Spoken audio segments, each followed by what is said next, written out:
നമ്മൾ മനസ്സിലാക്കേണ്ടത്, നിങ്ങൾ ഉടമ്പടി എടുക്കുമ്പോൾ ആദ്യമേ എൻ്റെ മക്കളുടെ മനസ്സിലുണ്ടാകേണ്ടത്, ദൈവത്തെ സ്നേഹിക്കാൻ ദൈവം എന്നെ പ്രത്യേകം വിളിച്ചിരിക്കുന്നു. കൈയടിച്ച് കർത്താവിനെ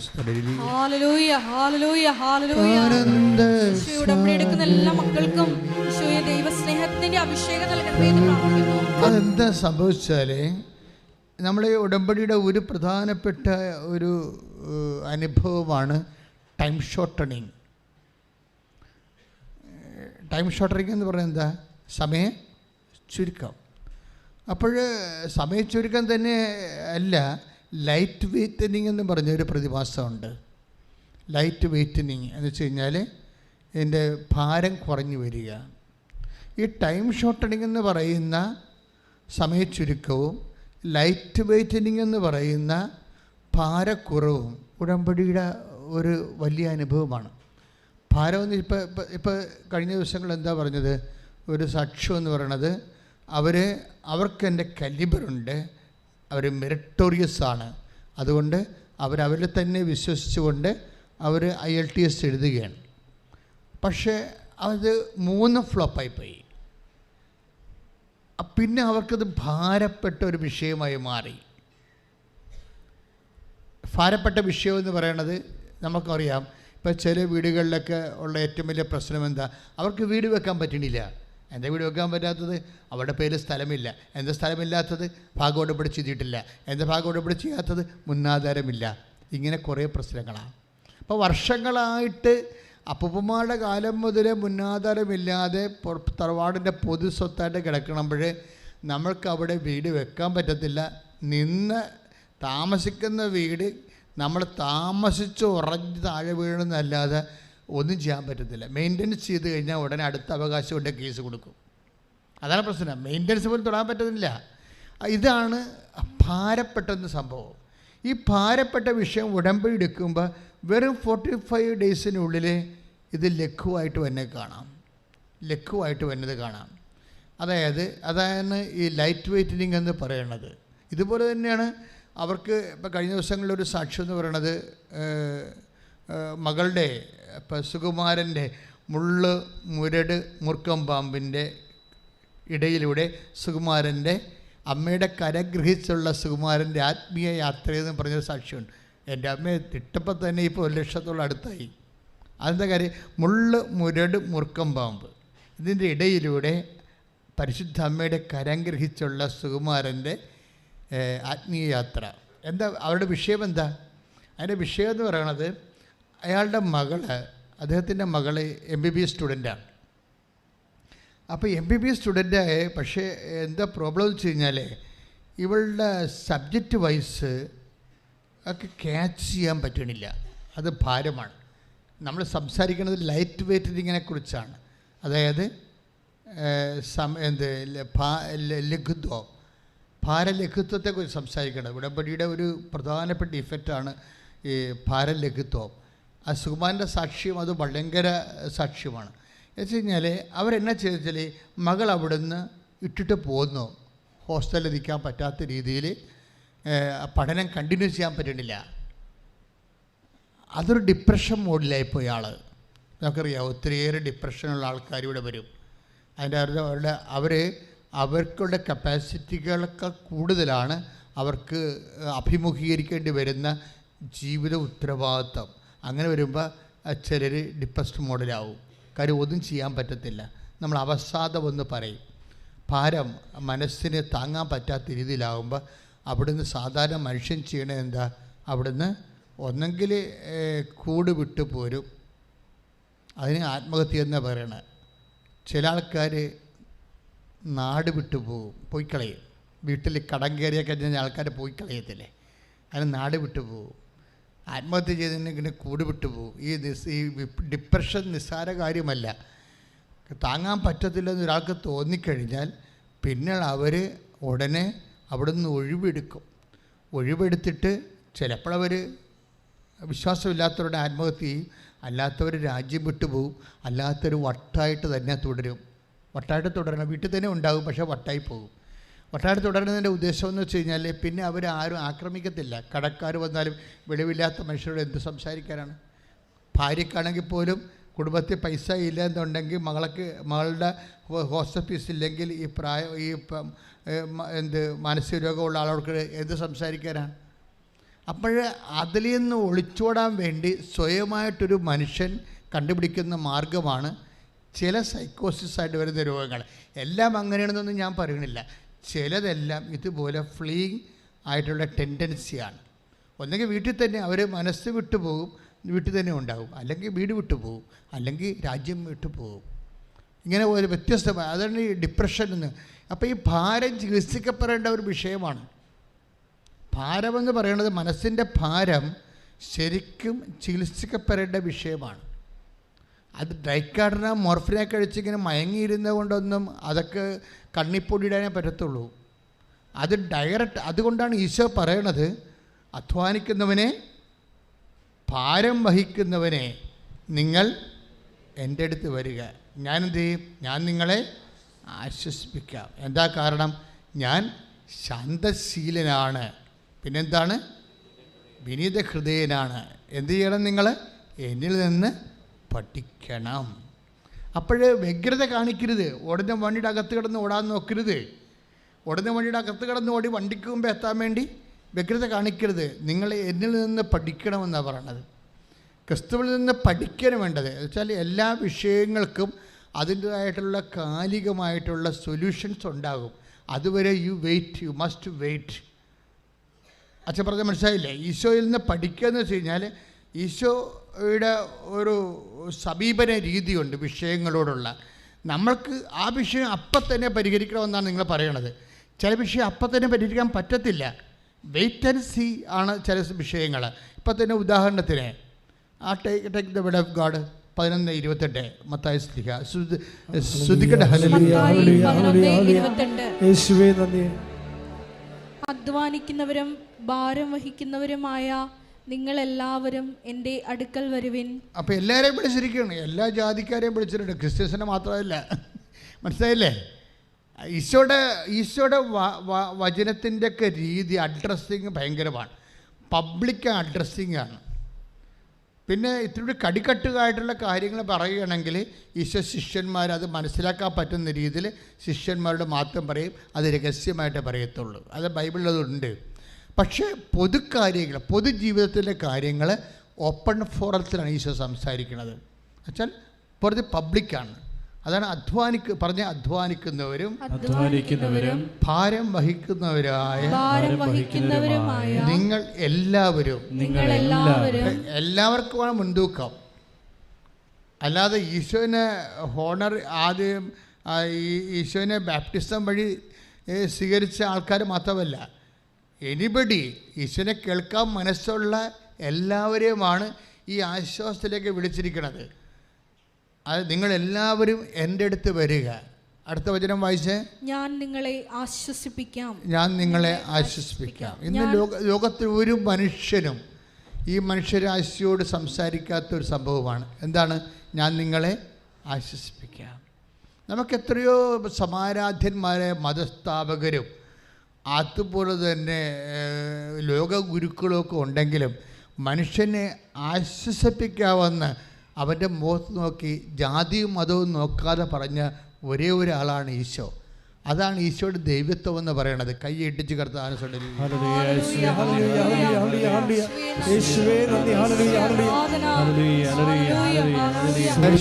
പരമദിവ്യകാരുണ്യത്തിന് ഒരു കാര്യം എനിക്ക് നിങ്ങളോട് കൈകൂപ്പി അപേക്ഷിക്കാനുണ്ട്. അതായത് നമ്മൾ പാടിയാലും പ്രാർത്ഥിച്ചാലും ഇതിലെല്ലാം നമുക്ക് ദൈവസ്നേഹം ഫീൽ ചെയ്യാതെ പാടുകയും പ്രാർത്ഥിക്കുകയും ചെയ്യാം.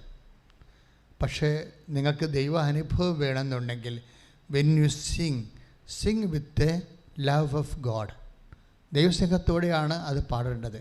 ഒരു വചനം കേൾക്കുമ്പോൾ എന്തുകൊണ്ടാണ് നമ്മൾ യേശുവേ സ്തോത്രമെന്ന് പറയണത്? അത് നമുക്ക് ആ വചനത്തോട് ഉള്ള ഒരു തുറവിയും വചനത്തിലുള്ള ആന്തരിക ആനന്ദവും ഉണ്ടാകുമ്പോഴുണ്ടാകുന്ന നമ്മുടെ ഓട്ടോമാറ്റിക് പ്രതികരണമാണ് യേശുവേ സ്വസ്ത്രം എന്നുള്ളത്. പക്ഷേ ഇതെല്ലാം ഈ മെക്കാനിസം എല്ലാം വർക്ക് ചെയ്യേണ്ടത് ഔട്ട് ഓഫ് ലവ് ആണ്. ആധ്യാത്മികതയിൽ വളരണമെന്നുണ്ടെങ്കിൽ നിങ്ങൾ ആദ്യം തന്നെ ഒരു കൊയ്ത്തിനാണ് തയ്യാറാകണമെങ്കിൽ ആദ്യം അരുവ മുറിച്ചുള്ളതാക്കണ്ടേ ഇല്ലേ? അതുപോലെയുള്ളൊരു നടപടിക്രമം ഇതിൻ്റെ അകത്തുണ്ട്. നിങ്ങൾ ദൈവാനുഭവത്തിനാണ് തയ്യാറായി വരുന്നതെന്നുണ്ടെങ്കിൽ ആദ്യം ചെയ്യേണ്ടത് ദൈവസ്നേഹം എന്നെ വർദ്ധിപ്പിക്കാൻ നോക്കണം. ഒന്ന് പ്രാർത്ഥിക്കുക, കൈനെഞ്ചത്ത് വെച്ച് പ്രാർത്ഥിക്കുക. കർത്താവായ ദൈവമേ, അങ്ങയുടെ ഓരോ വാക്കും, അങ്ങയെക്കുറിച്ചുള്ള ഓരോ ഗാനങ്ങളും,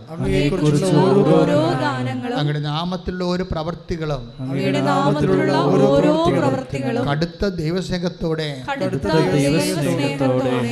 സന്തോഷത്തോടെ നിർവഹിക്കുവാൻ എനിക്ക് പ്രത്യേക അഭിഷേകം നൽകണമേ. ശ്രദ്ധിക്കട്ടെ.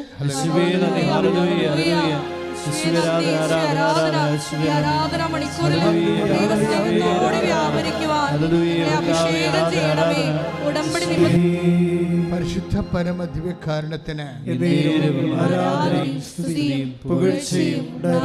ഇപ്പോഴേ 11:28 ഈശോ എന്നാ പറഞ്ഞത്? നമുക്ക് സ്വസ്ഥത ഉണ്ടാകാൻ, ഡിപ്രഷൻ ഉണ്ടാവാതിരിക്കാൻ ഈശോ എന്നാ പറഞ്ഞത്? അധ്വാനിക്കുന്നവരും ഭാരം വഹിക്കുന്നവരും എൻ്റെ അടുക്കൽ വരും, ഞാൻ നിങ്ങളെ ആശ്വസിപ്പിക്കാം. ഞാൻ ശാന്തശീലനും വിനീത ഹൃദയനുമാണ്.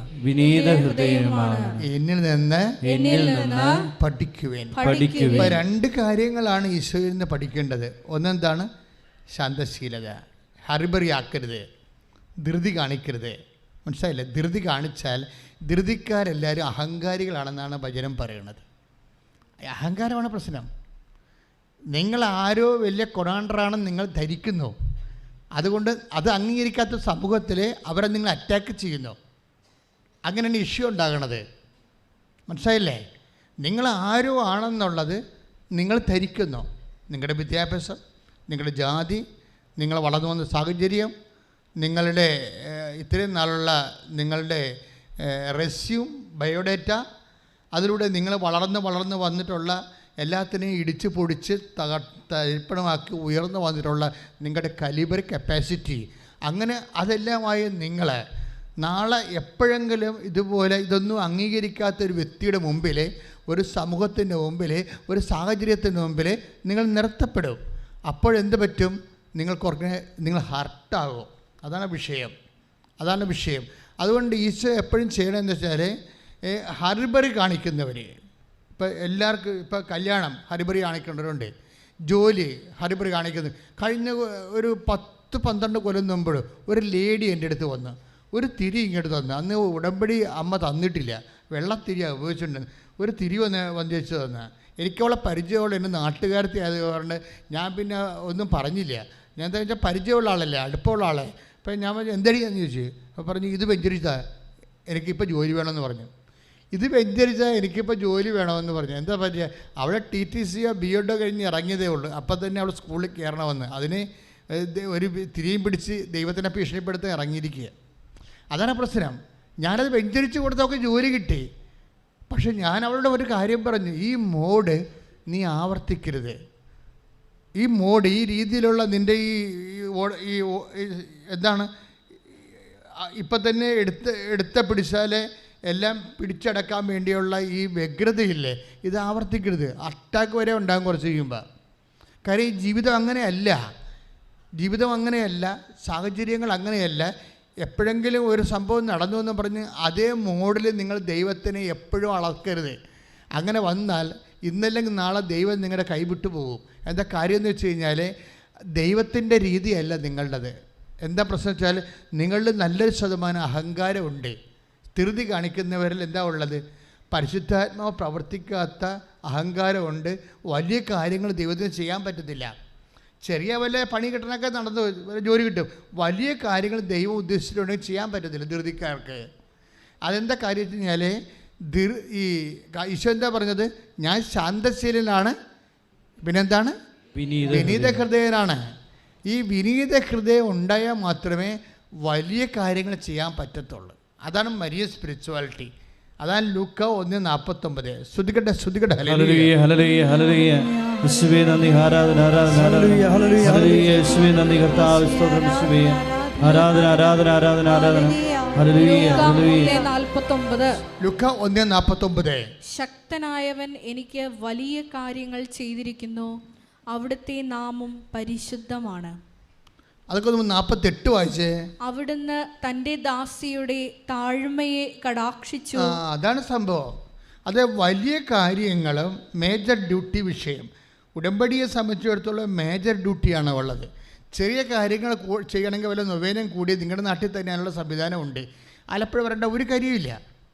ഉടമ്പടി നമ്മൾ എടുക്കുന്നത് മേജർ ഡ്യൂട്ടി ചെയ്യാൻ വേണ്ടിയാണ്, വലിയ കാര്യങ്ങൾക്ക് വേണ്ടിയാണ്. അപ്പോൾ വലിയ കാര്യങ്ങൾ ചെയ്യുമ്പോൾ എപ്പോഴും ഈ ലൂക്ക 1:48 നോക്കണം. എന്താണ്? ശക്തനായവൻ പറഞ്ഞേ, ശക്തനായവൻ എനിക്ക് വലിയ കാര്യങ്ങൾ ചെയ്തിരിക്കുന്നു. അതെങ്ങനെയാണ് ശക്തൻ വലിയ കാര്യങ്ങൾ ചെയ്തത്? അവിടുന്ന് പറഞ്ഞേ, തന്റെ ദാസിയുടെ വിനീതാവസ്ഥ തൃക്കൺ പാർത്തു. വിനീതാവസ്ഥയ്ക്ക് അഹങ്കാരമില്ല, ധൃതിയില്ല. മനസ്സിലായില്ലേ? കർത്താവ് അനുവദിക്കുമ്പോൾ കർത്താവ് നല്ലതേ അനുവദിക്കത്തുള്ളൂ. ഞാൻ കർത്താവിൻ്റെ മനസ്സ് വരെ വെയിറ്റ് ചെയ്യും. ചെറിയ കാര്യം, അതായത് എപ്പോഴും നമ്മൾ ശ്രദ്ധിക്കുക, നിങ്ങൾ ധൃതിക്കാരാണ്, ഓടുന്ന വണ്ടിയുടെ അകത്ത് കിടന്ന് ഓടി വണ്ടിക്ക് മുമ്പ് എത്താൻ നോക്കുന്ന ആൾക്കാരാണ് എന്ന് വെച്ചാൽ ബേസിക്കായിട്ട് നിങ്ങൾ കോമ്പറ്റീറ്റീവ് ആണെന്ന് എൻ്റെ അർത്ഥം. മനസ്സിലായില്ലേ? കോമ്പറ്റീറ്റീവ് ആണെന്ന്. നിങ്ങൾ ധൃതി കാണിക്കുന്നവരുടെ ഉള്ളിൽ എപ്പോഴും ഒരു മത്സരം ഉണ്ടാകും. അതുകൊണ്ട് ബൈബിൾ എന്താ പറയണത്? 2 ഫിലിപ്പിയർ 2:3. ശ്രുതികട്ടെ. Hallelujah hallelujah hallelujah hallelujah. യേശുവേ ആരാധന ആരാധന ആരാധന ഹല്ലേലൂയ ഹല്ലേലൂയ. യേശുവേ നന്ദി കർത്താവേ നന്ദി ഹല്ലേലൂയ. ഫിലിപ്പി 2:3. മാത്സര്യമോ വ്യർത്ഥാഭിമാനമോ മൂലം നിങ്ങൾ ഒന്നും ചെയ്യരുത്. അതാ പ്രശ്നം. ഇപ്പം ധൃതി കാണിക്കുന്നതിൽ 2 കാര്യങ്ങളുണ്ടാവും. ഒന്നെന്താണ്? മാത്സര്യം ഉണ്ടാവും. രണ്ടാമത്തെ എന്താണ്? വ്യർത്ഥാഭിമാനം. അവനേക്കാൾ നേരത്തെ എനിക്ക് ജോലി വേണം, അതാ ഒരു. അവരെക്കാൾ നേരത്തെ എനിക്ക് കാറ് വാങ്ങിക്കണം, അവരെക്കാൾ നേരത്തെ എനിക്ക് വീട് വെക്കണം. ഇതാണ് വിഷയം. ഇത് ഉള്ളിലുള്ളത് കൊണ്ടാണ് ധൃതി വരണത്. അതുകൊണ്ടാണ് ബൈബിള് പറയണത് ഫിലിപ്പി 2:3 എന്താ പറയണത്? മാത്സര്യമോ പറഞ്ഞേ, പിന്നെ എന്താണ്? വ്യർത്ഥാഭിമാനമോ മൂലം. Meaningless esteem. വ്യർത്ഥാഭിമാനം, അഭിമാനം എന്നല്ല, ബൈബിൾ അതിനെ തിരിക്കുന്നുണ്ട്. വ്യർത്ഥാഭിമാനമെന്ന് എന്ന് വെച്ച് കഴിഞ്ഞാൽ ഒരു പ്രയോജനമില്ലാത്ത അഭിമാനം. മത്സര്യമുള്ള ആൾക്കാർക്ക് വ്യർത്ഥാഭിമാനം ഉണ്ടാവും. ഇപ്പം നിങ്ങളുടെ ആൻറ്റിയുടെ മകള് കാനഡയിൽ പോകണമെന്ന് കേട്ടതേ ഉള്ളൂ, നിങ്ങളുടെ മനസ്സിൽ ഉടനെ വന്ന് അവളെക്കാൾ നേരത്തെ എനിക്ക് എങ്കണ്ടിൽ പോകണമെന്ന്. തീർന്നില്ല പരിപാടി. നിങ്ങളുടെ കാര്യത്തിൽ തീരുമാനം. ഇത് വ്യർത്ഥാഭിമാനമാണ് സംഭവം. അതുകൊണ്ടാണ് ധൃതി കാണിക്കുന്നത്. അതുകൊണ്ടാണ് ബൈബിൾ പറയണത് മാത്സര്യമോ പറഞ്ഞേ, മാത്സര്യമോ. ഫിലിപ്പി 2:3. മാത്സര്യമോ വ്യർത്ഥാഭിമാനോ മൂലം നിങ്ങൾ ഒന്നും ചെയ്യരുത്. അപ്പം ചില കാര്യങ്ങൾ ചെയ്യാം, ചില കാര്യങ്ങൾ ചെയ്യുന്നല്ല. You must not do anything എന്നാണ്. ഒന്നും ചെയ്യാൻ പാടില്ല. നിങ്ങൾ ദൈവ പൈതലാണെന്നുണ്ടെങ്കിൽ, ദൈവത്തിൻ്റെ മനസ്സിനാണ് പ്രാധാന്യമാണെന്നുണ്ടെങ്കിൽ, you will not do anything with spirit of competition. മത്സരം കൊണ്ട് നിങ്ങളൊന്നും ചെയ്യത്തില്ല. ദാറ്റ് മീൻസ് ബൈബിൾ എപ്പോഴും ഉന്നം വെക്കുന്നത് നിങ്ങളുടെ ജഡിക മനുഷ്യനെ ശരിക്കും ഒന്ന് പരുവപ്പെടുത്തി ദൈവാരൂപി പ്രവർത്തിക്കുന്ന ഫോർമാറ്റിലേക്ക് കൊണ്ടുവരാൻ നോക്കുന്നുണ്ട്. അതിന് ഈശോ രഹസ്യമായിട്ട് ചെയ്യുന്ന ചില കാര്യങ്ങളുണ്ട്. മനഃപൂർവ്വം ഈശോ അറിയും, പക്ഷെ പുറത്ത് പറയത്തില്ല. ഇപ്പോൾ കോച്ചേഴ്സിൻ്റെ ഒരു പരിപാടി അതാണല്ല.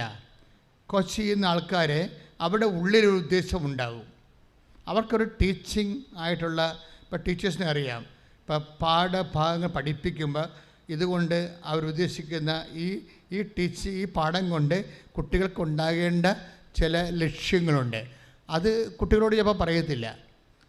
അതിന് കരിക്കുലത്തിൻ്റെ ഒരു ഭാഗമാണ്. അതുപോലെ ഈശോ ചെയ്ത ഒരു പരിപാടിയുണ്ട്. എന്താണെന്ന് വെച്ച് കഴിഞ്ഞാൽ, ഈശോ വൈകുന്നേരം ആയപ്പോൾ അപ്പോസ്തലന്മാരോട് പറഞ്ഞു, നിങ്ങൾ രാത്രി നമുക്ക് കിടക്കാനുള്ള സ്ഥലം ഒരുക്കാൻ പറഞ്ഞു. വളരെ ശുദ്ധഗതിക്ക് പറഞ്ഞാണ്, ഒരു കുഴപ്പമില്ല. കണ്ടില്ലേ? വളരെ ശുദ്ധഗതിക്ക് പറഞ്ഞതാണ്. അവൻ ജെറുസലേമിലേക്ക് പോകുന്ന വഴിക്ക് പറഞ്ഞ്, നമുക്ക് രാത്രി തങ്ങാനുള്ള സ്ഥലം എന്ന് പറഞ്ഞാൽ ചപ്പാത്തി ഇടാനുള്ള അടുക്കളയൊക്കെ വേണം. കുറച്ച് പരിപാടി ഉണ്ട് അതിൻ്റെ. അതാണ് സംഭവം. ഈ യഹൂദൻ്റെ മെയിൻ ആഹാരമാണല്ലോ മീൻ ചുടലും ചപ്പാത്തി ചുടലും ഒക്കെ. അപ്പം അതുകൊണ്ട് അതൊക്കെ ചെയ്യാനുള്ള സ്ഥലം വേണം, വീട് വേണം.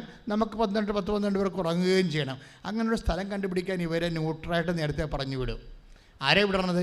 യാക്കോബിനെ, യോഹന്നാനെയും. കൂട്ടത്തിൽ ഇടിവെട്ട് പാർട്ടിയാണ്, ഒന്നിനും സമാധാനം ഇല്ലാത്ത പാർട്ടിയാണ് ഈ പറഞ്ഞു വിടുന്നത്. അപ്പോൾ ഈശോ പറഞ്ഞു വിടുന്ന ആൾക്കാർ നോക്കണം. അന്ത്രയോസിനെയും ഫിലിപ്പോസിനെയാണ് പറഞ്ഞു വിട്ടെങ്കിൽ ഒരു പ്രശ്നമില്ലായി, എല്ലാം ശാന്തമായിട്ട് നടന്നു തരാം. എന്നുവെച്ചാൽ ഇപ്പം തന്നെ ഈ ഓടുന്ന വണ്ടി അകത്ത് കിടന്ന് ഓടുന്ന ആൾക്കാരാണ് അവന്മാരുടെ പേര് തന്നെ ഇടിനാഥത്തിൻ്റെ പുത്രന്മാരെന്നാണ്. ബൊനേർഗസ് വെച്ച് കഴിഞ്ഞാൽ എല്ലാ ഇടിവെട്ട് പോലെ നടക്കണം പാർട്ടിക്ക്. അതിൻ്റെ പേര് തന്നെ അതാ. ബൈബിളിൽ അവരുടെ പേരിട്ടിരിക്കണത് ഇടിനാഥത്തിൻ്റെ പുത്രന്മാരെന്നാണ്. ഇടിനാഥത്തിന് ആരും വെയിറ്റ് ചെയ്യത്തില്ല, ഇടിവെട്ട് ആർക്കും വെയിറ്റ് ചെയ്യത്തില്ല, പെട്ടെന്ന് നടക്കണം. ഇടിവെട്ട് ആൾക്കാരാണ്. ബൈബിൾ അതിൻ്റെ പേര് അവർ ഈ 2 കക്ഷികളെ പറഞ്ഞു വിടണത്. എന്താ ഇവർ ചെയ്യണത്? ഇവർ ചെന്ന് വെച്ച് ദാർഢ്യമുണ്ട് ഇവർക്ക് കാര്യം അപ്പം തന്നെ ഈ പിടിച്ചുകൊണ്ട് വരാൻ പറഞ്ഞാൽ കൊന്നുകൊണ്ട് വരുന്ന പാർട്ടിനെ വിട്ടിരിക്കണത്.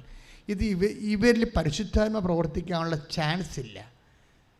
അതുകൊണ്ട് തന്നെ ഇവർ നാളെ കാലങ്ങളിൽ ദൈവത്തിൻ്റെ പ്രവർത്തനത്തിന് കൊള്ളാതെ വരും. അതുകൊണ്ട് ഇവരെ പറഞ്ഞു വിട്ടിരിക്കുകയാണ്. ഇവരെന്താ ചെയ്തിരിക്കണത്? അവർ സമറിയക്കാരുടെ പട്ടണത്തിൽ ചെന്നിട്ട് അവരുമായിട്ട് ഇഷ്യൂ ഉണ്ടായെന്ന് വെച്ച് കഴിഞ്ഞാൽ നമ്മൾക്ക് പറയുന്നതിന് അവതരിപ്പിക്കുന്നതിനൊക്കെ രീതികളുണ്ടല്ലോ, അതൊന്നും ഇല്ലാതെ ഇവർ ദാർഢ്യത്തോടെ അവതരിപ്പിക്കും. അപ്പോൾ അവർ ചോദിച്ചു, നിങ്ങൾ എങ്ങോട്ടാണ് പോണത്? അപ്പോൾ അവർ പറയും, ഞങ്ങൾ ജെറുസലേമിലേക്ക് പോവുകയാണ്. എന്താ പിടിച്ചില്ലേ എന്ന് ചോദിക്കും. ആ രീതിയിലാണ് ഇവർ സംസാരിക്കുന്നത്. അപ്പോഴേ സമരക്കാർക്ക് അവിടെ കൂറളായി. അവർ പറഞ്ഞ് ജെറുസലേമിലേക്കല്ല, ഈ ഇന്ദ്രനായാലും ശരി ഇവിടെ കൂടി പോണ പ്രശ്നമില്ലെന്ന് പറഞ്ഞു. എൻ്റെ കൈയും കാര്യം വിട്ടു എന്ന് പറഞ്ഞു. അതോടുകൂടി ഇവരുടെ യഥാർത്ഥ സ്പിരിറ്റ് പുറത്തു വന്ന് ഇവർ മിണ്ടാതെ വന്നിട്ട് ഈശോൻ്റെ അടുത്ത് പറയണ വർത്തമാനമുണ്ട്. എന്താ പറയണത്? അവർ ഈശോയോട് പറയണത്, ആകാശത്തുനിന്ന് ഇടുത്തി വന്ന് അവരെ നശിപ്പിക്കാൻ ഞങ്ങൾ കൽപ്പിക്കട്ടെ, ഞങ്ങൾക്ക് അതിൻ്റെ അധികാരം തരാൻ. അപ്പോൾ സാഹചര്യം മാറിയപ്പോഴേ ഇവിടെ ഈശോയുടെ സ്പിരിറ്റൊന്നുമില്ല. ക്ഷമ, ദയ, നന്മ, വിശ്വസ്തത, സ്നേഹം, അങ്ങനെയൊക്കെ കുറേ കാര്യങ്ങൾ പഠിപ്പിച്ചൊക്കെ ശരിയാണ്. പക്ഷേ വേദപാഠം ഇവിടെ ഏറ്റില്ല. കരിവന്മാരുടെ ഉള്ളിലിരിക്കണ വേറെ അരൂപിയാണ്. നിങ്ങൾ എന്ത് ഉടമ്പടി എടുത്താലും ആ പഴയ അരൂപിയാണ് ഇരിക്കണമെന്നുണ്ടെങ്കിൽ പണി മേടിച്ച് പോകാനുള്ള സാധ്യതയുണ്ട് ആലപ്പുഴയെന്ന്. വല്ല കഥയുണ്ടാ? അപ്പോൾ സൂക്ഷിച്ച് കൈകാര്യം ചെയ്യേണ്ട വിഷയമാണ്. നിങ്ങൾ ഉടമ്പടി എടുത്താലും വല്ലതൊക്കെ എഴുതിയിടുകയില്ല. ചില ആൾക്കാർ ഇവിടെ എഴുതുകയില്ല, അമ്മ പ്രസവിക്കണം, ആട് പ്രസവിക്കണം, ഞാൻ കളിയാക്കുമല്ല, ചുമ്മാ ഈ പെട്ടി കാണുമ്പോൾ എഴുതിയിട്ടേച്ചും പോവും. അങ്ങനെ വല്ല എഴുതിയിടലും ആയിട്ട് ഈ പഴയ ആൾക്കാരുടെ തന്നെ ഇരിക്കാനാണ് ഉദ്ദേശമെങ്കിൽ ഇത് വെളുക്കാൻ തേക്കണ പാണ്ടാകാൻ സാധ്യതയുണ്ട്. ഉടമ്പടിയുടെ സ്പിരിറ്റുണ്ട്. അതാണ് പ്രശ്നം. അവരെന്താ പറയുന്നത്? ഇവർ പറയണത് ഞങ്ങൾ ഇവരോട് എന്തെല്ലാം പറഞ്ഞിട്ടുണ്ടെന്നറിയാം. ഇതിനുള്ളിൽ ഈ ആകാശത്തുനിന്ന് അഗ്നി ഇറങ്ങി സമറിയക്കാരെ നശിപ്പിക്കട്ടെ എന്ന് ഞങ്ങൾ കൽപ്പിക്കട്ടെ എന്നാണ് ഈശോയോട് ചോദിക്കണത്. അപ്പോൾ ഈ കക്ഷികൾ ഇത്രയും നാൾ പഠിച്ച വേദപാഠം, കർത്താവിൽ നിന്ന് പഠിച്ച വചനങ്ങൾ എല്ലാം ഇവർ മറന്നു. കാര്യം ഇത് ലൂക്കായുടെ 10-ാം അധ്യായത്തിലാണ് ഈ സംഭവം ഉള്ളത്. ആ 7-ാം അധ്യായത്തിലൊക്കെ ഈശോ പറഞ്ഞിട്ടുണ്ട് പലപ്പോഴും. അതായത് മറ്റുള്ളവർ നിങ്ങളോട് എന്ത് ചെയ്യണമെന്ന് നിങ്ങൾ ആഗ്രഹിക്കുന്നതോ അതുപോലെ മറ്റുള്ളവരോടും ചെയ്യണമെന്ന്. അതൊക്കെ പറഞ്ഞ് പഠിപ്പിച്ച ആ കക്ഷികളാണത്. പക്ഷെ പഠനമൊന്നും ഇവിടെ ഏറ്റില്ല. Take the word of God മറ്റുള്ളവരോട്. ശ്രദ്ധിക്കട്ടെ. Hallelujah hallelujah hallelujah hallelujah hallelujah യേശുവേ ആരാധന ആരാധന ആരാധന ആരാധന ആരാധന ആരാധന hallelujah hallelujah hallelujah hallelujah hallelujah യേശുവേ നന്ദി കർത്താവേ യേശുവേ നന്ദി ഹല്ലേലൂയ ഹല്ലേലൂയ ഹല്ലേലൂയ ഹല്ലേലൂയ യേശുവേ നന്ദി കർത്താവേ നന്ദി ഹല്ലേലൂയ യേശുവേ നന്ദി ഹല്ലേലൂയ ഹല്ലേലൂയ. ലൂക്ക 6:31 മറ്റുള്ളവർ നിങ്ങളോട് എങ്ങനെ പെരുമാറണമെന്ന് നിങ്ങൾ ആഗ്രഹിക്കുന്നുവോ അങ്ങനെ തന്നെ നിങ്ങൾ അവരോടും പെരുമാറുവിൻ. മറ്റുള്ളവർ നിങ്ങളോട് എങ്ങനെ പെരുമാറണം നിങ്ങൾ ആഗ്രഹിക്കുന്നുവോ അതുപോലെ തന്നെ നിങ്ങൾ അവരോട് പെരുമാറും. ഇത് ലൂക്ക 6:31 ഈ സമറിയക്കാരൻ ഇടുത്തി വീട്ടെന്ന് പറയണത് 9:54 ലൂക്ക 9:54. ഇത് കണ്ടപ്പോൾ ശിഷ്യന്മാരായ യാക്കോബും യോഹന്നാനും പറഞ്ഞു, കർത്താവേ, സ്വർഗത്തിൽ നിന്ന് അഗ്നി ഇറങ്ങി ഇവരെ നശിപ്പിക്കട്ടെ എന്ന് ഞങ്ങൾ പറയട്ടെയോ? സംഭവം മനസ്സിലായില്ലേ? 6:31 എന്താ പറഞ്ഞിരിക്കണത്? ഈശോ പഠിപ്പിച്ചത് എന്താണ്? 6:31 ഈശോ പഠിപ്പിച്ചത് എന്താണ്? മറ്റുള്ളവർ നിങ്ങളോട് എങ്ങനെ പെരുമാറണമെന്ന് നിങ്ങൾ ആഗ്രഹിക്കുന്നുവോ അതുപോലെ നിങ്ങൾ അവരോട് പെരുമാറി. ഇത് ഗോൾഡൻ റൂൾ എന്നാണ് പറയണത്. ഈ ഗോൾഡൻ റൂളിൻ്റെ യൂണിവേഴ്സിറ്റിയിൽ പഠിച്ചിറങ്ങിയ കക്ഷികളാണ് ഇപ്പോഴും പോയിട്ട് നേരെ ഓപ്പോസിറ്റ് ഒരു വിഷയം വന്നപ്പോൾ അവിടെ തനി സ്വഭാവം കാണിക്കണത്. നിങ്ങൾ എന്ത് പഠിച്ചാലും വിഷയം വരുമ്പോൾ തനി സ്വഭാവം കാണിക്കുമെന്ന് ദൈവത്തിന് അറിയാമെങ്കിൽ ഉടമ്പടി വർക്ക് ചെയ്യത്തില്ല. പിടികിട്ടിയാ? ഒറ്റ നടക്ക് പോകത്തില്ല ഈ സംഭവം. നിങ്ങൾ എന്ത് പഠിച്ചാലും നിങ്ങൾക്കൊരു ഇഷ്യൂ ഉണ്ടാകുമ്പോൾ നിങ്ങളുടെ തനി സ്വഭാവം പുറത്തെടുക്കുമെന്ന് ദൈവത്തിന് തോന്നിയാൽ ഈശോ ചോദിക്കുന്ന ഒരു ചോദ്യമുണ്ട്. എന്താ ചോദ്യം? What spirit leads you? 9:55 ടിപ്പണി നോക്കുക. 9:55 ടിപ്പണി ശ്രദ്ധിക്കട്ടെ. Hallelujah, hallelujah, hallelujah, hallelujah, hallelujah, hallelujah. യേശുവേ നന്ദി, യേശുവേ സ്തുതി. Hallelujah, hallelujah. പരിശുദ്ധ പരമ ദിവ്യകാരുണ്യത്തിന് ആരാധനയും സ്തുതിയും പുകഴ്ചയും ഉണ്ടായിരിക്കട്ടെ. ലൂക്ക 9:54 ടിപ്പണി. ടിപ്പണി എന്ന് മനസ്സിലായി? ടിപ്പണി എന്ന് വെച്ചാൽ ഫുട് നോട്ട്സ്. ബൈബിളിലെ ചില കയ്യെഴുത്ത് പ്രതികൾ പ്രധാനപ്പെട്ടതാണെങ്കിൽ അത് മെയിൻ സ്ട്രീമിൽ കണ്ടില്ലെങ്കിൽ ടിപ്പണിയിലുണ്ടാകും. ആ ടിപ്പണിയിൽ പ്രധാനപ്പെട്ട ചില കയ്യെഴുത്ത് പ്രതികളിലുള്ളതാണ് പറയണത്. 9:55 പറഞ്ഞു. കർത്താവേ, ഏലിയ ചെയ്തതുപോലെ സ്വർഗത്തിൽ നിന്ന് അഗ്നി ഇറങ്ങി വന്ന് ഇവരെ നശിപ്പിക്കട്ടെ എന്ന് ചില കയ്യെഴുത്ത് പ്രതികളിൽ കാണുന്നു. Next word. ചില കയ്യെഴുത്ത് പ്രതികളിൽ താഴെപ്രകാരവും കാണുന്നു. അവൻ തിരിഞ്ഞ് അവരെ ശാസിച്ചുകൊണ്ട് പറഞ്ഞു, ഏത് വിധത്തിലുള്ള ആത്മാവാണ് നിങ്ങൾക്കുള്ളത് എന്ന് നിങ്ങൾ അറിയുന്നില്ല. അതാണ് വിഷയം. അതായത് വചനം നടപ്പിൽ വരുത്തണമെങ്കിൽ നമുക്കറിയാമല്ലോ, ഉടമ്പടി എന്ന് പറയുന്നത് എന്താണ്? അവൻ പറയണ പോലെ ചെയ്യുന്നതാണ്. അങ്ങനെ ചെയ്യണമെന്നുണ്ടെങ്കിൽ ആദ്യം സ്പിരിറ്റ് ഡിസേൺ ചെയ്യേണ്ടി വരും. നമ്മളിലുള്ള സ്പിരിറ്റില്ലേ, അതാണ് 9:54. ഇപ്പോൾ ഇവരെന്താ, യാക്കോബ് യോഹന്നാൻ എന്താ പറഞ്ഞത്? സ്വർഗത്തിൽ നിന്ന് അഗ്നി ഇറങ്ങി അവരെ നശിപ്പിക്കട്ടെ എന്ന് പറഞ്ഞു. അപ്പോൾ ഈശോ എന്താ തിരിച്ചു വയ്ക്കണത്? What spirit leads you? എന്തരൂപിയാണ് നിങ്ങളെ നയിക്കുന്നത്? എന്തരൂപിയായിരിക്കും? അവരെ അഗ്നി ഇറങ്ങി നശിപ്പിക്കട്ടെ എന്ന് പറയുമ്പോൾ എന്തരൂപിയായിരിക്കും? അത് യോഹന്നാൻ 10:10 അരൂപിയാണ്. Take the word of God. യോഹന്നാൻ 10:10 ശ്രദ്ധിക്കട്ടെ. Hallelujah, hallelujah, hallelujah. 10:10 മോഷ്ടിക്കാനും കൊല്ലാനും നശിപ്പിക്കാനുമാണ് കള്ളൻ വരുന്നത്. മനസ്സിലായില്ലേ? ഇപ്പം മനസ്സിലായില്ലേ അത് അരൂപിയാണെന്ന്? അവരെ തീയും ഗന്ധകവും വീണ് നശിപ്പിക്കാൻ വേണ്ടി പറയുന്ന അരൂപി എന്താണ്? യോഹന്നാൻ 10:10 അരൂപിയാണ്. എന്താണത്? മോഷ്ടിക്കാനും കൊല്ലാനും നശിപ്പിക്കാനുമാണ് കള്ളം വരുന്നത്. നശിപ്പിക്കുന്ന അരൂപി എന്താണ്? ദുഷ്ടാരൂപിയാണ്. മനസ്സിലായില്ലേ? അപ്പോസ്തലന്മാർ പറഞ്ഞൊരു കഥയൊന്നുമില്ല, ദുഷ്ടാരൂപിയാണ് നയിക്കണത്. സഭയിലെ പല പ്രശ്നങ്ങളും നമ്മൾ ഇന്ന് സ്കാൻ ചെയ്ത് നോക്കുകയാണെങ്കിൽ നമുക്ക് ഈ ദുഷ്ടാരൂപിയെ കാണാൻ പറ്റൂ. അപ്പോൾ എന്താ പ്രോബ്ലം എന്ന് വെച്ച് കഴിഞ്ഞാൽ, ഇവരോട് എന്താ പറയണമെന്ന് വെച്ച് കഴിഞ്ഞാൽ, ദുഷ്ടാരൂപിയാണ് നിങ്ങളെ നയിക്കണമെന്ന് ഈശോ പറയത്തില്ല. ഈശോ അതായത് ഭയങ്കര ടീച്ചറാണ്, ആത്മാവിൽ നിറഞ്ഞ ടീച്ചറാണ്. ആരെയും ബ്രാൻഡ് ചെയ്യത്തില്ല. You are leading by the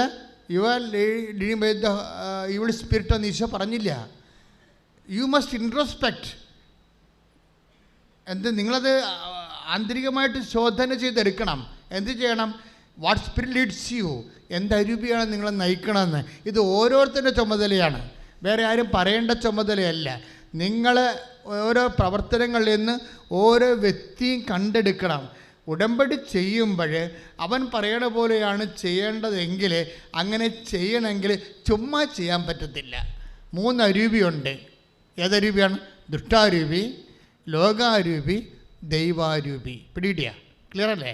അപ്പം നിങ്ങൾ അവൻ പറയണ പോലെ ചെയ്യാനനുസരിച്ചിട്ട് ചില ആൾക്കാർക്ക് ചെയ്യാൻ പറ്റണില്ലല്ലോ, രോഗികളെ കാണാൻ പറ്റണില്ലല്ലോ, ചില ആൾക്കാർ രോഗികളെ കുളിപ്പിക്കാൻ പറ്റണില്ലല്ലോ, ചിലർക്ക് ഭക്ഷണം കൊടുക്കാൻ പറ്റണില്ലല്ലോ, ചിലർക്ക് പത്രം പോലും കൊടുക്കാൻ പറ്റണില്ലല്ലോ. You are guided by the evil spirit. മനസ്സിലായില്ലേ? എന്നുവെച്ചാൽ അഹങ്കാരത്തിൻ്റെയും അതുപോലെ തന്നെ മനുഷ്യരുടെ പേടിയുടെ അരൂപിയാൽ നിങ്ങൾ നയിക്കപ്പെടുന്നു. You are not liable to take covenant. നിങ്ങൾ ഉടമ്പെടുക്കാൻ ബാധ്യതയല്ല, യോഗ്യതയുമില്ല. You must understand by no means. ശ്രദ്ധിക്കട്ടെ. ഹല്ലേലൂയ. പരമ ദിവ്യകാരുണ്യത്തിന്. അപ്പോൾ 9:55 അല്ലെങ്കിൽ 9:54 ലൂക്കാസ് വിശേഷത്തിന് ടിപ്പണിയിൽ ഈശോ ചോദിക്കുന്ന ചോദ്യമാണ്, വാട്ട് സ്പിരിറ്റ് ലീഡ്സ് യു? എന്തരൂപിയാണ് നിങ്ങൾ നയിക്കുന്നത്? ഉടമ്പടി അവൻ പറയണ പോലെ ചെയ്യണതാണ്. പക്ഷെ ചെയ്യണമെന്നുണ്ടെങ്കിൽ പല അരൂപികളും നമുക്ക് ചെയ്യാൻ പറ്റും. ദുഷ്ടാരൂപി ചെയ്യാൻ പറ്റും, ലോകാരൂപി ചെയ്യാൻ പറ്റും. പല കാര്യങ്ങളിലും വന്നിരിക്കുന്ന മത്സരങ്ങളെല്ലാം മത്സരത്തിലാണ് നിങ്ങൾ ഉടമ്പടിയിൽ നിയോഗങ്ങൾ വെച്ചിരിക്കണമെങ്കിൽ അത് ലോകാരൂപിയിലാണ്, വർക്കൗട്ട് ചെയ്യത്തില്ല. മത്സരത്തിലാണ് നിങ്ങൾ ഒരു സ്ഥലം വിൽക്കാൻ പോകുമെന്ന് വിചാരിച്ചോ, സ്ഥലം വിൽക്കണമെന്ന് വിചാരിച്ചോ, അകലെ കിടക്കുന്ന സ്ഥലമാണ്, നമുക്കവിടെ പോയി നോക്കാനൊന്നും പറ്റത്തില്ല, നാട്ടുകാരെ കൈകേറുകയാണ്, അതൊക്കെ ശരിയാണ്, ആ പ്രശ്നങ്ങളെല്ലാം ശരിയാണ്, അതിനകത്ത് തെറ്റാണ്. പക്ഷേ നിങ്ങളത് വിൽക്കാൻ പോകുന്നത് എന്തിനാണ് വിൽക്കാൻ പോണത്? നിങ്ങൾ വിൽക്കാൻ പോകുന്നതിൻ്റെ കാരണം 2 കാര്യങ്ങളാണ്. ഒന്ന്, ഒരു നില കൂടി എടുക്കാൻ ഉദ്ദേശിക്കുന്ന വീടിന്, അത് കുഴപ്പമില്ല, മകളുടെ കല്യാണമാണ്, അതൊക്കെ പറഞ്ഞ് ദൈവം അനുവദിക്കും. പക്ഷേ അതിനുശേഷം നിങ്ങൾ കാറിൻ്റെ ബ്രാൻഡ് മാറ്റാൻ പോകുന്നു, അതും ചില സമയത്ത് ദൈവം അംഗീകരിക്കും. പക്ഷേ ഉദ്ദേശം എന്താണ്? മത്സരമാണ് എൻ്റെ ഉദ്ദേശമെങ്കിൽ പണി പാളാൻ സാധ്യതയുണ്ട്. അയൽവാസികളുടെയും ബന്ധുക്കളുടെയും കാറിനേക്കാൾ മേത്തരം കാറ് മേടിച്ചിട്ട് അവിടെ മേക്കെട്ട് കയറാനാണ് നിങ്ങളുടെ ഉദ്ദേശമെന്നുണ്ടെങ്കിൽ നിങ്ങൾ അടപ്പിൽ വെച്ച് വെള്ളമെടുത്ത് വാങ്ങി വെക്കേണ്ടി വരും. നടക്കത്തില്ല. കാര്യം അരൂപി വേറെയാണ്. അതാണ് ചോദ്യം. What spirit leads U? ചുമ്മാ അങ്ങനെ കൊണ്ടുവന്ന് കെട്ടിത്താത്തിയിട്ടൊരു കാര്യമില്ല. നിങ്ങളുടെ അരൂപി എന്താണ് നിങ്ങൾ അറിയണം. എന്താണ് നിങ്ങളുടെ ഉദ്ദേശം? നാട്ടുകാരുടെ മേക്കെട്ട് കയറാനാണ്, അവരെക്കാൾ വലിയ കേമത്വം നടിക്കാനാണ് ഉദ്ദേശം എന്നുണ്ടെങ്കിൽ അത് ഫിലിപ്പിയർ 2:3 മത്സര്യമോ വ്യർത്ഥാഭിമാനോ മൂലം ഒന്നും ചെയ്യരുത്. കാര്യം എന്താണ്? അത് ലോകാരൂപിയാണ്. ഈ ആത്മാവിനെ സ്വീകരിക്കാൻ ലോകത്തിന് പറ്റത്തില്ല. 14:17 ശ്രദ്ധിക്കട്ടെ. ഹല്ലേലൂയ.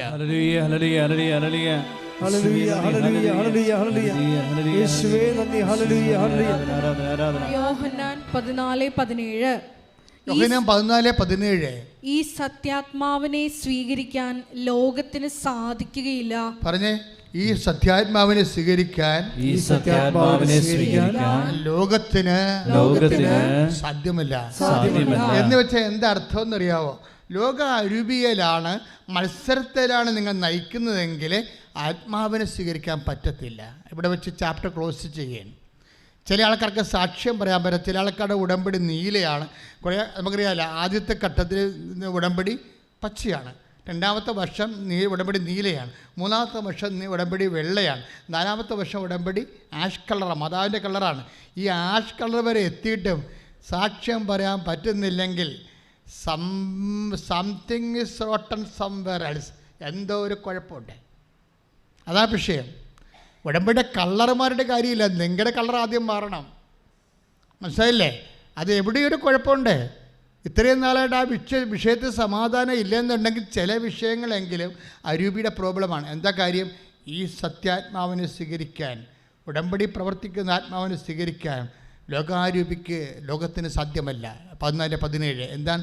ലോക അരൂപിയാൽ നയിക്കപ്പെടുന്നവർക്ക് പരിശുദ്ധാത്മാവിൻ്റെ പ്രവർത്തനം കിട്ടാൻ സാധ്യതയില്ല. അതുകൊണ്ട് ആദ്യമേ ലോകാരൂപിയിലാണ് നയിക്കപ്പെടുന്നത് എന്ന് നിങ്ങൾക്ക് തോന്നുന്നുണ്ടെങ്കിൽ ആ ലോകാരൂപിയുടെ ബന്ധനങ്ങൾ ഞങ്ങൾ നിങ്ങളോട് പറയത്തില്ല, വ്യഭിചാരം ചെയ്യരുതെന്നും പറയത്തില്ല.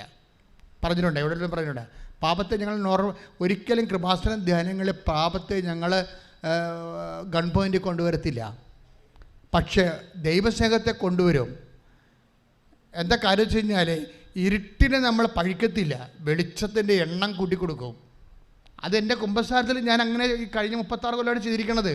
ആൾക്കാരെ പറഞ്ഞ് പാപം പറഞ്ഞ് പേടിപ്പിച്ച് കുറ്റബോധം ഉണ്ടാക്കി ചെമ്പരത്തിപ്പൂ വെച്ച് ഇവിടെ കൊടുത്ത് തുള്ളേണ്ട ആവശ്യമില്ല. ചില ധ്യാനഗ്രന്ഥത്തിലൊക്കെ മനുഷ്യൻ പോയപ്പോൾ വട്ടടിച്ച് വരുന്ന കാര്യം എന്താ?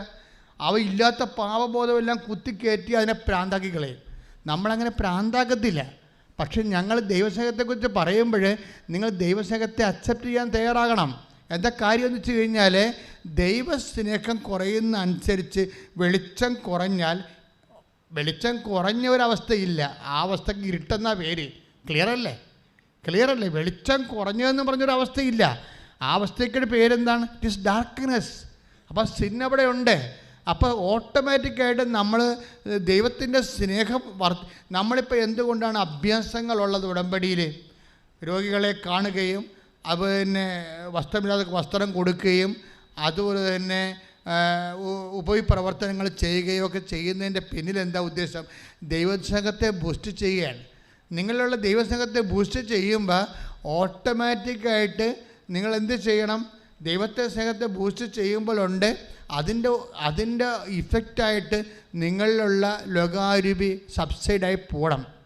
പക്ഷെ നിങ്ങൾ ദൈവസ്നേഹത്തിൻ്റെ പ്രവർത്തനങ്ങൾ ഓരോ കാര്യങ്ങൾ ചെയ്യുകയും ചെയ്യും. പണ്ടത്തെ വൈരാഗ്യം, വിദ്വേഷം, ചതി, അഹങ്കാരം, മുൻകോപം, കലഹം, ഭിന്നത, ഇങ്ങനെയുള്ള സംഭവങ്ങൾ നിലനിൽക്കുകയും ചെയ്യണമെങ്കിൽ വർക്കൗട്ട് ചെയ്യത്തില്ല. അതെന്താ വർക്കൗട്ട് ചെയ്യാത്തതെന്ന് വെച്ച് കഴിഞ്ഞാൽ നിങ്ങൾ ലോകാരൂപിയെ നയിക്കപ്പെടുന്നത് കൊണ്ട് തന്നെ ദൈവാരൂപിയുടെ പ്രവർത്തനങ്ങൾ അനുഭവവേദ്യമാകത്തില്ല. അപ്പോസ്തലന്മാരെന്താ പറഞ്ഞത്? അപ്പോസ്തലന്മാർ വന്നിട്ട് ഈശോയോട് എന്താ പറഞ്ഞത്? ഞങ്ങൾ അതായത് സ്വർഗത്തിൽ നിന്ന് അഗ്നി ഇറങ്ങി ഇവരെ നശിപ്പിക്കാൻ ഞങ്ങൾ കൽപ്പിക്കട്ടെ എന്നാണ്. ഈശോ തിരിച്ചു ചോദിച്ചത് എന്താണ്? You must discern what spirit leads U. നിങ്ങളെ വിവേചിച്ച് മനസ്സിലാക്കണം. എന്തരൂപിയാണ്, ദുഷ്ടാരൂപിയാണോ, ദൈവാരൂപിയാണോ, രോഗാരൂപിയാണോ നിങ്ങൾ നയിക്കണമെന്ന് നിങ്ങൾ തന്നെ ചിന്തിക്കണം. അത് ഉടമ്പടി എടുക്കുന്ന ഓരോരുത്തരും ചിന്തിക്കേണ്ടതാണ്. ഇത് നോൻപ് കാലമാണ്. നോൻപ് കാലം സഭ ആരംഭിച്ചിരിക്കുന്നത് കൊണ്ടാണ് പരിശുദ്ധാത്മാവ് അച്ഛനിലൂടെ ഈ രീതിയിൽ ആത്മാവിനെ കഴുകുന്ന വിഷയത്തിൽ സംസാരിക്കണം. നിങ്ങൾ തിരിച്ചറിയണം. നമ്മൾ നയിക്കുകയും പഠിപ്പിക്കുകയും ചെയ്യുന്ന പരിശുദ്ധാത്മാവിന് ഒരു കയ്യടി കൊടുക്കട്ടെ.